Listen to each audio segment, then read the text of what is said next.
50 வயதை கடந்து 60 நோக்கி சென்று கொண்டிருக்கும் ஒருவரிடம் உங்களிடம் என்ன மாற்றங்களை உணர்கிறீர்கள் என்று கேட்கிறார் ஒருவர். அவர் சொன்ன பதில், என் பெற்றோரை, என் உடன் பிறந்தவர்களை, என் மனைவியை, என் குழந்தைகளை, என் தோழர்களை நேசித்த பிறகு இப்போது என்னை நேசிக்க துவங்கி உள்ளேன். நான் உலக வரைபடம் அல்ல என்று உணர்ந்து கொண்டுள்ளேன். இந்த உலகத்தை என் தோள்களில் சுமப்பதில்லை. காய்கறி விற்கும் தங்கச்சியிடம், பழம் விற்கும் தம்பியிடம் பேரம் பேசுவதை நிறுத்திவிட்டேன். 10 ரூபாய் அதிகமாக கொடுத்து விட்டேனே என்று மண்டையை உடைத்துக் கொள்வதில்லை. அவர்கள் மகள்களின் படிப்புச் செலவுக்கு சேமிக்க இது உதவட்டுமே. உணவகங்களில் கூடுதலாக டிப்ஸ் தருகிறேன். அன்றாட வாழ்க்கையை நடத்த என்னை விட அதிகமாக போராடும் சர்வர் முகம் மலரலாம். எத்தனை தடவை இந்த கதையை சொல்லுவீங்க என்று இப்போதெல்லாம் முதியவர்களிடம் சொல்வதில்லை. அவர்கள் இந்த கதைகளால் தமது பழைய நினைவுகளை அசை போடுகிறார்கள். கடந்த காலத்திலிருந்து விடுபடுகிறார்கள். சில நேரங்களில் பிறர் சொல்வது தவறு என்று தெரிந்தாலும் அவர்களை திருத்தாமல் இருக்க கற்றுக்கொண்டேன். எல்லோரையும் திருத்தும் பொறுப்பு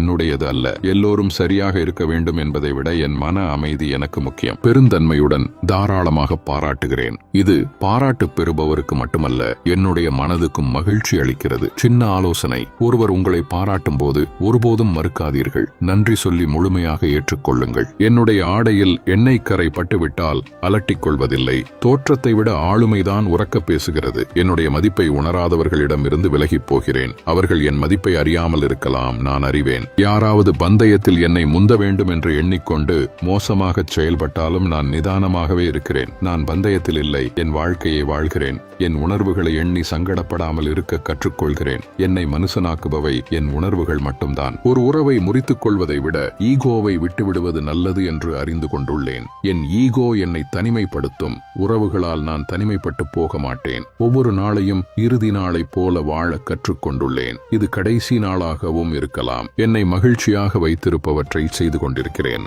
என்னுடைய சந்தோஷத்திற்கு நான் தான் பொறுப்பு. மகிழ்ச்சி என்பது ஒரு தேர்வு. அதை தேர்ந்தெடுத்து எந்த நேரத்திலும் நீங்கள் மகிழ்ச்சியாக இருக்கலாம்.